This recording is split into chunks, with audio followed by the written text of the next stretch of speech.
दोस्तों अनिरुद्धाचार्य महाराज जी से ये लड़का है, ये बहस करने लग गया न्यूज चैनल पर। जी हाँ दोस्तों, ये न्यूज चैनल पर अनिरुद्धाचार्य महाराज जी से बहस कर रहा है। सबसे पहले ये आपको छोटा सा वीडियो क्लिप दिखाता हूं और उसके बाद इस नासमझ को, इस अनपढ़ गवार को जवाब दूंगा बढ़िया अच्छे तरीके से। सुनिए। शास्त्र के हिसाब से राधा कृष्ण की पत्नी है।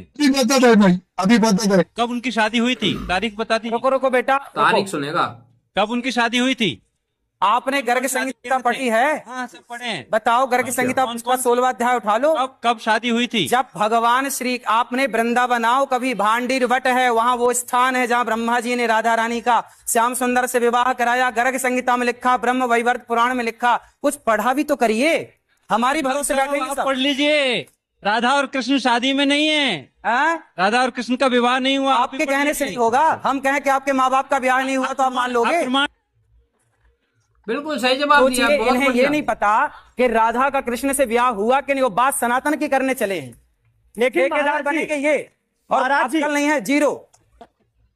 ये जो लड़का है ना दोस्तों, ये अपने आप को ब्राह्मण बता रहा था और ये जो है खुद अपने आप को हिंदू बताता है। हमारा ये दुर्भाग्य है कि ऐसे हिंदू हैं जो अपने संतों पर सवाल उठाते हैं चंद पैसों के लिए। जी हाँ दोस्तों, ऐसे लोग जो है चंद पैसों के लिए अपने संतों पर सवाल उठाते हैं, अपने भगवानों पर सवाल उठाते हैं और उसके बाद ये बड़े ही बेशर्मी से खुद को सनातनी, खुद को हिंदू और खुद को पंडित बताते हैं। जी हाँ दोस्तों, कितने दुर्भाग्य की बात है। और वे ये बात कर रहा है कि भाई तारीख बताइए कि कब हुआ राधा कृष्ण का विवाह।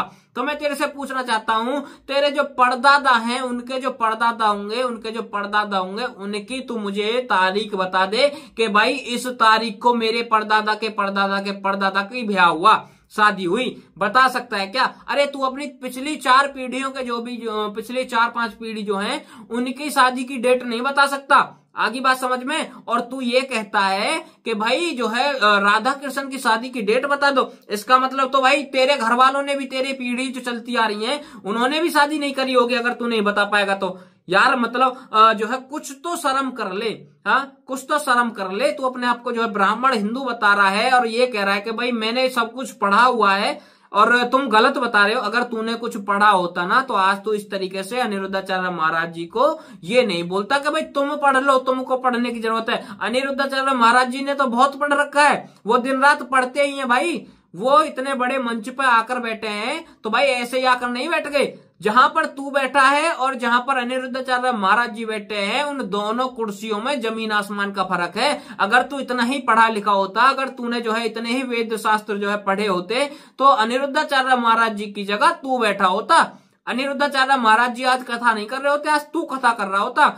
अगर तू इतना ही अपने आप को जो है जो ज्ञानी समझता है वो सच में तू होता तो। तू कुछ भी ज्ञानी नहीं है। तुम्हें 4 पैसे कमाने के लिए, 4 जो है पैसे के लिए जो है हमारे संतों को बदनाम करना होता है, हमारे सनातन धर्म को बदनाम करना होता है। दुर्भाग्य की बात है बहुत ज्यादा।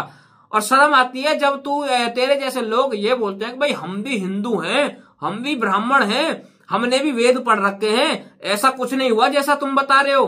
अरे कितने दुर्भाग्य की बात है। हाँ, मुझे तो शक होता है कहीं ना कहीं इस बात को लेकर के भी, जो तू ये बोल रहा है कि भाई मैं ब्राह्मण हूं और मैंने पढ़ा हुआ है। तो मुझे तो इसी बात का डाउट है कि तू सच में हिंदू ब्राह्मण है भी या नहीं, या फिर तूने भी खतना करवा रखा है अपना। मुझे लगता है तूने भी खतना करवा रखा है। तूने नीचे का टोपा ऊपर लगा रखा है, मुझे ऐसा लगता है। हाँ बिल्कुल ऐसा ही लग रहा है कि नीचे का जो टोपा होता है वो तूने उठा करके ऊपर सिर पे रख लिया है। अरे शर्म कर लो। बाकी तूने जो है जो प्रमाणों की बात करी है तो प्रमाण भी दे दिए, प्रमाण भी अनिरुद्धाचार्य महाराज जी ने दे दिए। जा करके देख लेना। और तुझे बता दिया कहां पर शादी हुई है, मंदिर वट जो है बताया है और ब्रह्मा जी ने शादी करवाई है। तो आगे से कुछ भी बोलने से पहले 100 बार सोच लेना। और हमारे अनिरुद्धाचार्य महाराज जी को लेकर के या फिर हमारे किसी भी संत को लेकर के इस तरीके से बात मत करना। और मैं तेरे से कहना चाहता हूं, जो 4 पैसों के लिए तू अपना जमीन बेच रहा है ना, ये बंद कर दे। 4 पैसे कमा ले, अच्छे तरीके से कमा ले, बहुत बढ़िया रहता है। लेकिन अगर आज वो होता है ना जो घर का भेदी लंका डाई, वो वाली बात है ना, वो तो काम मत कर। कम से कम हिंदू अपने आप को बताता है, ब्राह्मण बताता है और उसके बाद हमारे संतों को ही जो है पीछे खींचने का काम करता है। हाँ, शर्म नहीं आती तुझे? शर्म आनी चाहिए। दोस्तों पहुंचा दो इसके पास इस वीडियो को और कह दो इससे कि भाई जो तू 4 पैसों के लिए ये काम कर रहा है ना, ये बंद कर दे। समझ आ गई? सही भाइयों को जय श्री राम, हर हर महादेव।